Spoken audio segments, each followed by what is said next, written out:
Some of the most terrifying flood footage ever uploaded to the internet has just emerged from the mountains along the border between Nepal and Tibet. In the videos, an enormous brown wall advances through a narrow valley. Buildings vanish into it. Vehicles are carried away like leaves. Entire settlements are overwhelmed within seconds. The front of the surge rises so abruptly that it looks almost exactly like a tsunami. But this happened high in the Himalayas, hundreds of kilometers from the nearest ocean. And here is the part that has confused millions of people watching this footage. There was no massive rainstorm sitting over the valley. The river had not been slowly rising for hours. No warning sirens went off. The wall simply appeared. So what on earth actually caused it? Because the real answer is something far stranger and far more disturbing than a flash flood. The disaster struck on the morning of August 26, 2026, in the mountainous border region between Nepal's Rasuwa district and Tibet's Girong County. Within hours, images were circulating worldwide showing the Bote Koshi and Trishuli river systems carrying away roads, bridges, hydropower stations, and entire villages. The current confirmed death toll stands at over 270 people across both countries, with nearly 1,500 still missing, including hundreds of foreign tourists who had been traveling near the border. Those numbers are almost certainly going to rise as rescue teams reach areas that are still cut off. The first explanations offered by officials were the obvious ones. Some pointed to a glacial lake bursting. Others suggested an earthquake had triggered a landslide. And seismic instruments did in fact record something significant just before the flood arrived. The United States Geological Survey initially logged it as a magnitude 4.4 earthquake. But within hours, that interpretation completely fell apart. The USGS confirmed that the seismic waves had not come from a tectonic event at all. They had come from something collapsing, something enormous. And once scientists identified what that something was, the entire disaster started to make a very different kind of sense. Satellite images from Planet Labs, taken before and after the event, pinpointed the source high above the upper Lendekola Valley, about 20 kilometers, or roughly 12 miles, northeast of the Nepal-China border crossing at Rasuwagati.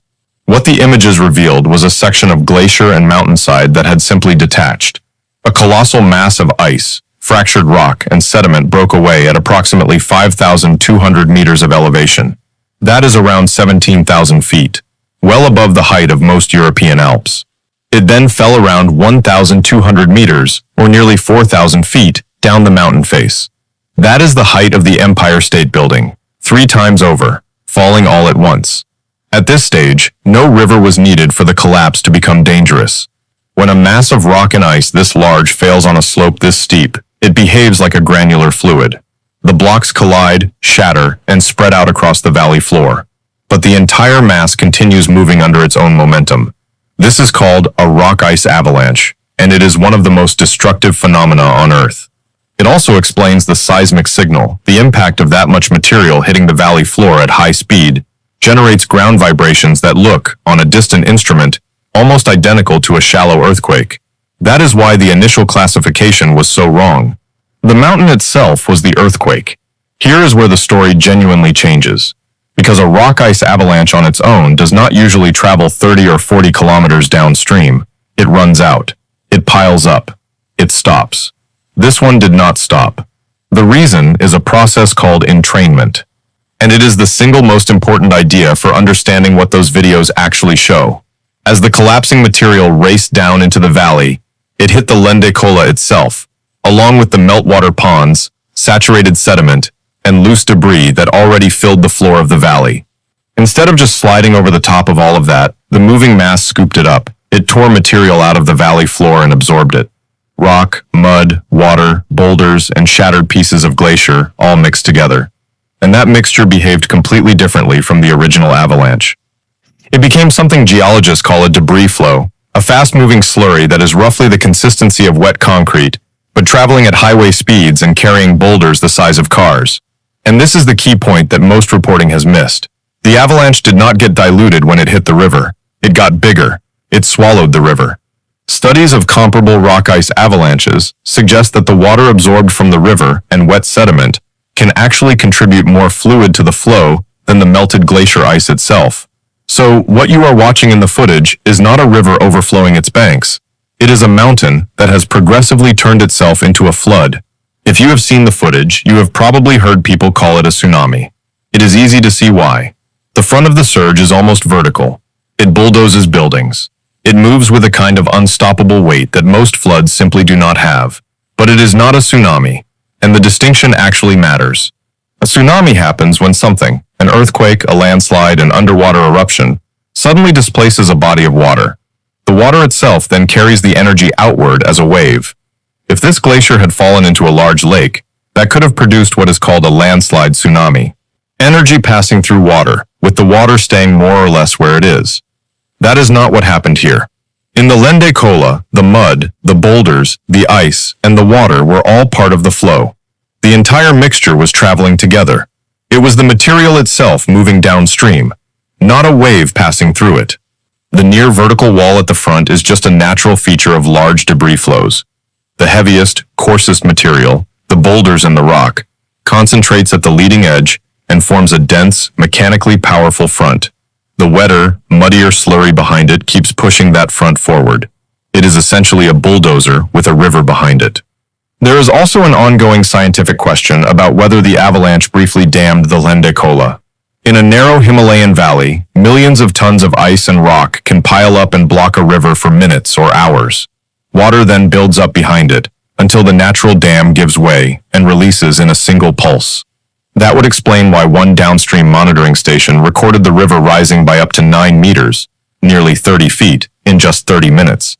That specific sequence has not been confirmed yet, but it fits the pattern of similar events elsewhere in the Himalayas, and it fits the timing of the surge that people caught downstream. Preliminary timing suggests the glacier failed at approximately 8:37 in the morning local time. The river began rising catastrophically at around 9. The first border communities in the flood's path had, at most, a few minutes between the collapse itself and the arrival of the surge. And there is a very specific reason no one was warned. Modern flood warning systems in mountain regions are almost entirely built around measuring rainfall, monitoring upstream river gauges, and running weather forecasts. All of those are excellent tools for storm-driven floods. None of them predict the spontaneous collapse of a glacier on a clear morning, 20 kilometers upstream, in a remote valley on the opposite side of an international border. By the time downstream gauges detected the river rising, the debris flow had already reached them. Several of those monitoring stations were then destroyed by the same flow they were measuring.